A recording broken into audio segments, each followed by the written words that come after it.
Que Deus abençoe toda a igreja, prezados irmãos, é um prazer falar com todos. Boa noite a todos.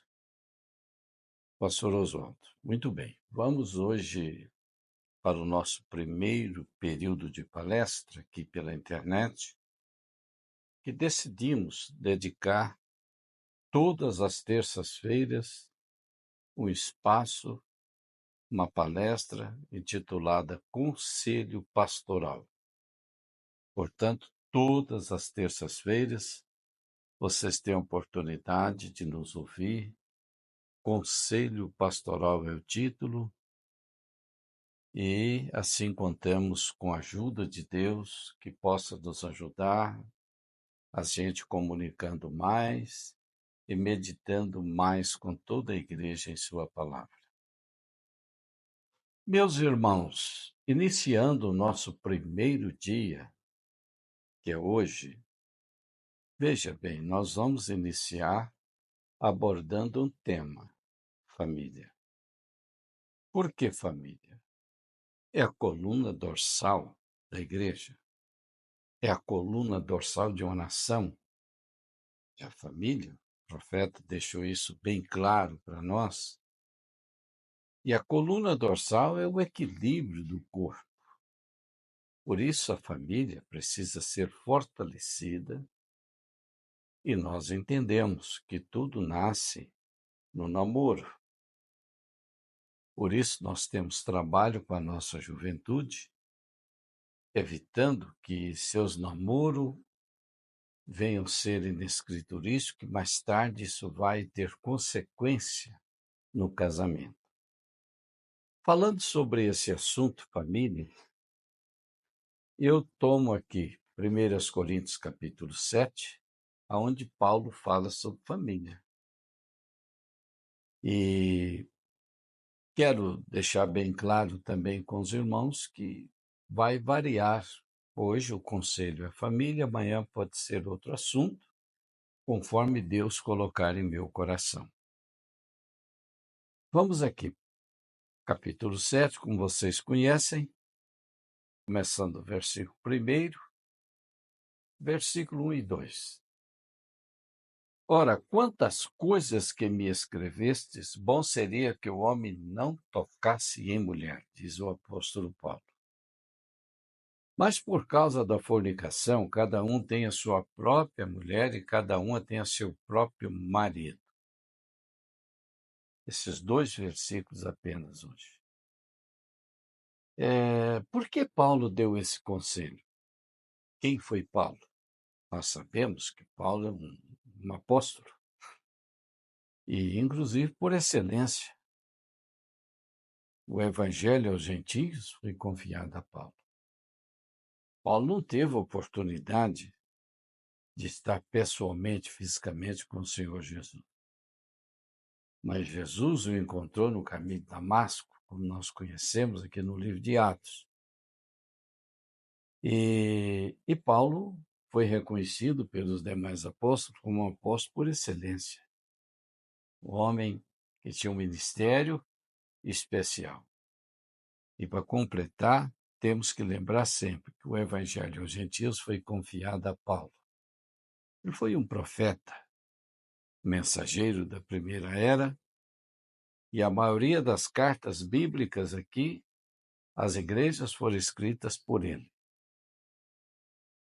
E ele dá esse conselho a respeito do casamento. Olha o que ele diz, vou repetir: ora, quantas coisas que me escrevestes, bom seria que o homem não tocasse em mulher. Mas por causa da fornicação, cada um, veja bem, tem a sua própria mulher e cada uma tem a seu próprio marido. Esse é o conselho de Paulo. O casamento foi constituído para evitar a fornicação. Paulo também fala que nem todos têm o dom que eu tenho. Ele preferiu não casar. Paulo preferiu permanecer solteiro para que assim o ministério dele pudesse ter um avanço maior, uma desenvoltura maior.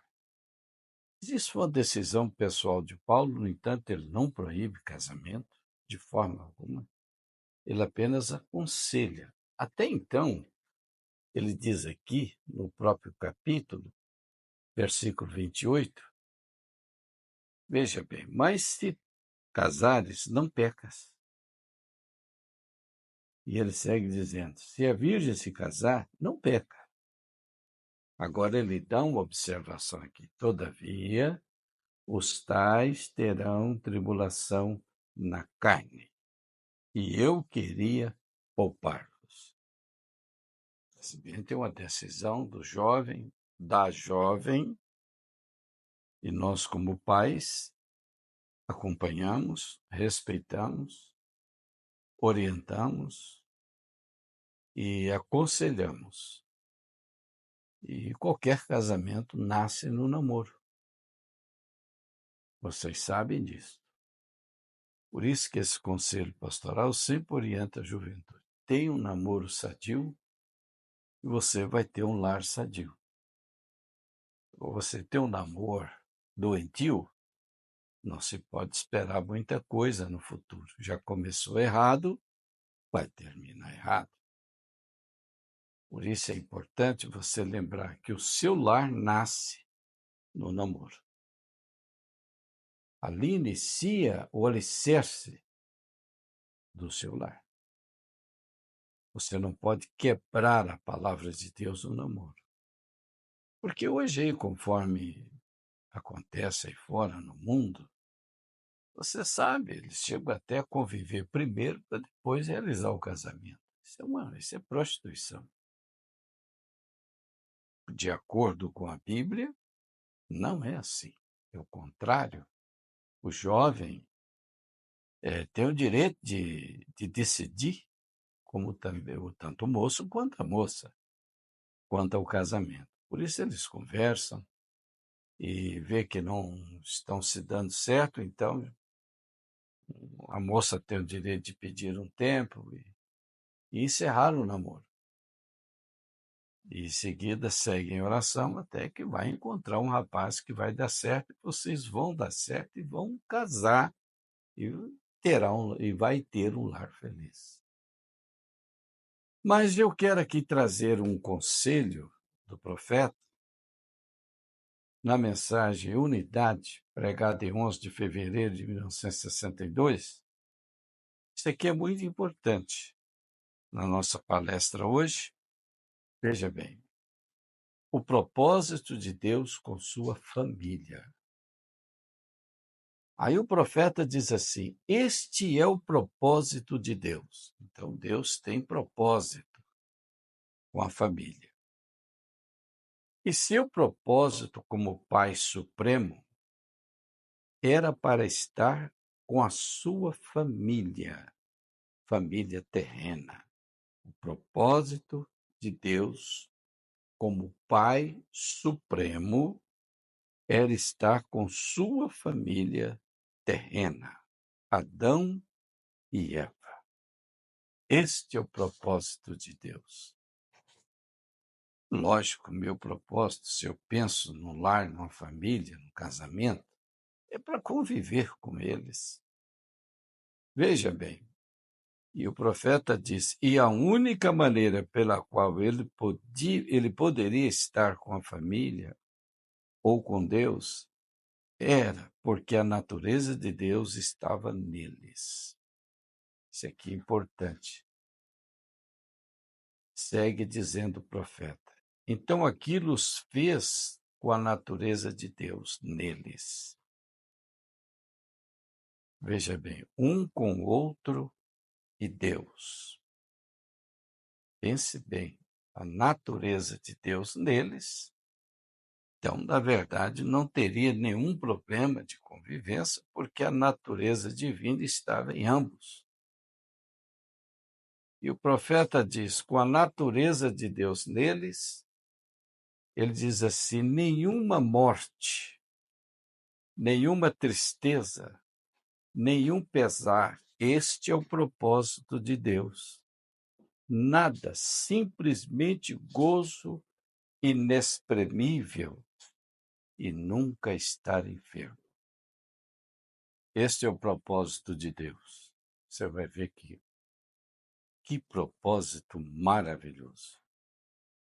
Veja bem, nenhuma morte, nenhuma tristeza, nenhum pesar, nada.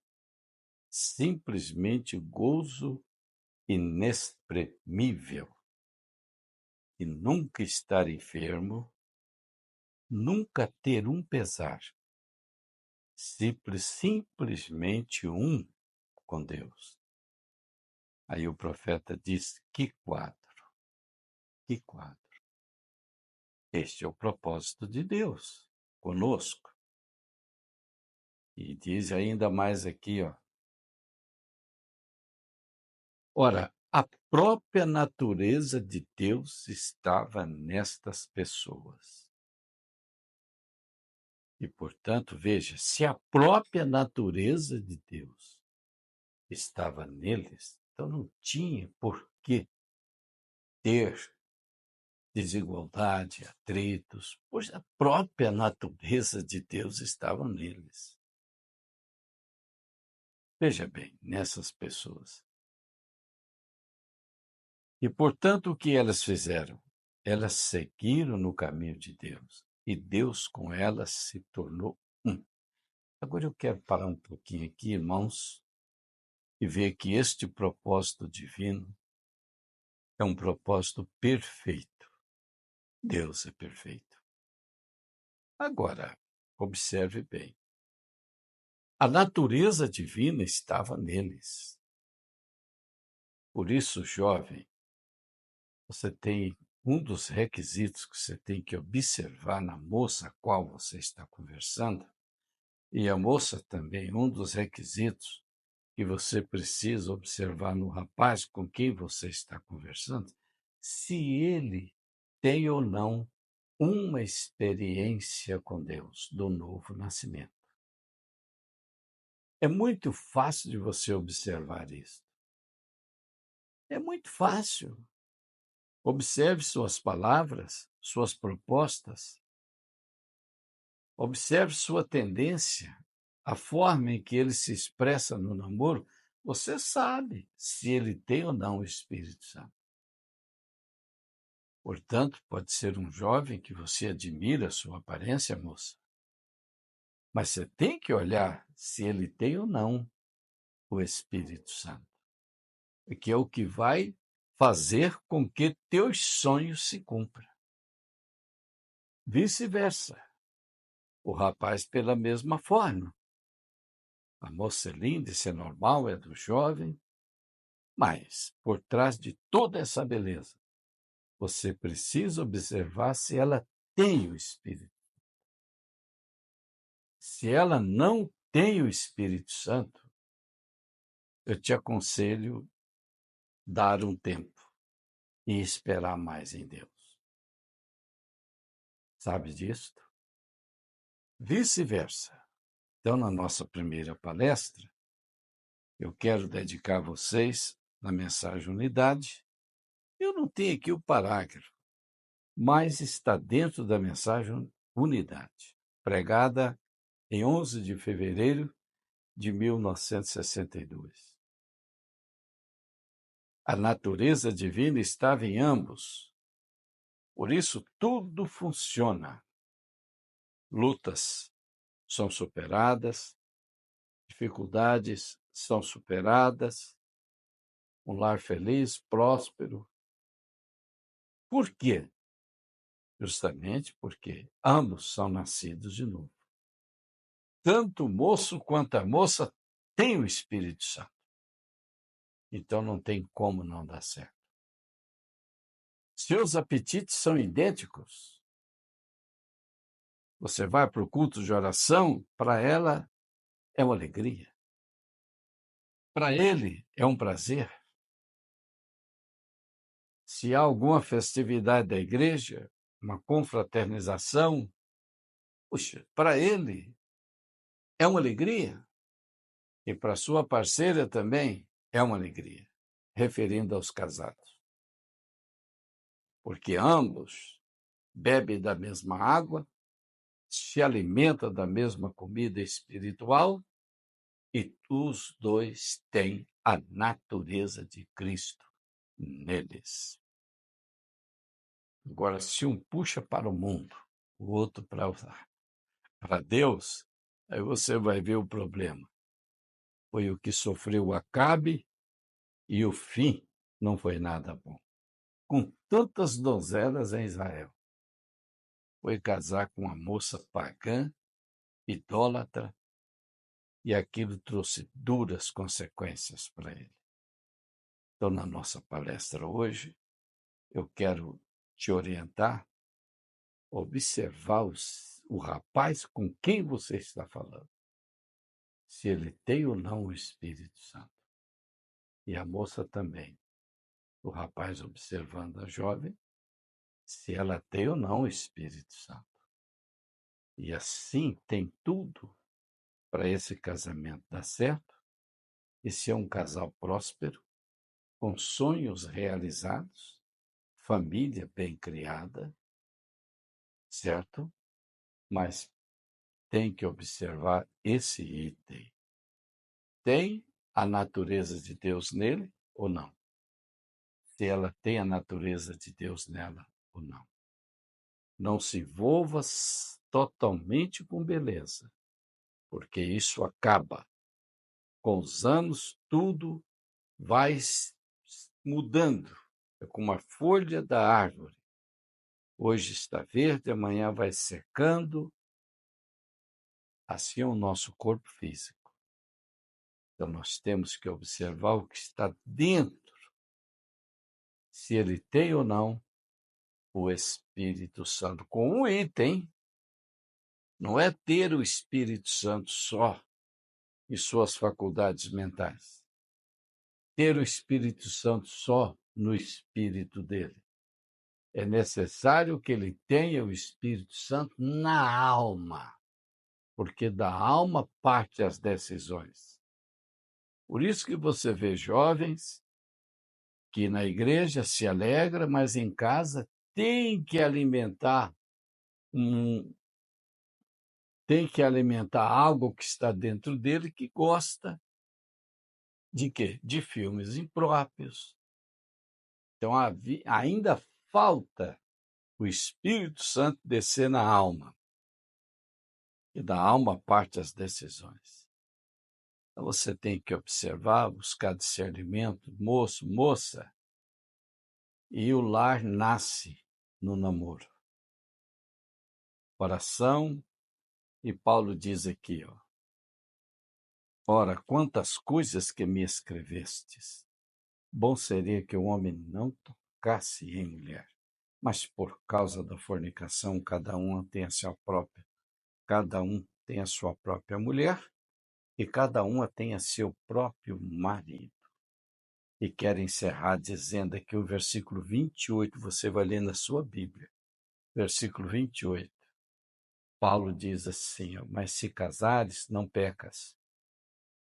E se a virgem se casar, não peca. Todavia, os tais terão tribulações na carne. E eu queria poupar-vos. Então, a sua decisão é respeitada, sabendo que vocês terão tribulações na carne. Mas se ela tem o Espírito Santo e você tem o Espírito Santo, isso para vocês é coisa mínima. Vocês vão viver bem, superando tudo que vier e os sonhos de seus corações serão realizados em nome de nosso Senhor e Salvador Jesus Cristo. Deus os abençoe. Terça que vem estaremos de volta com mais uma palestra direcionada à família. Deus os abençoe. Boa noite a todos.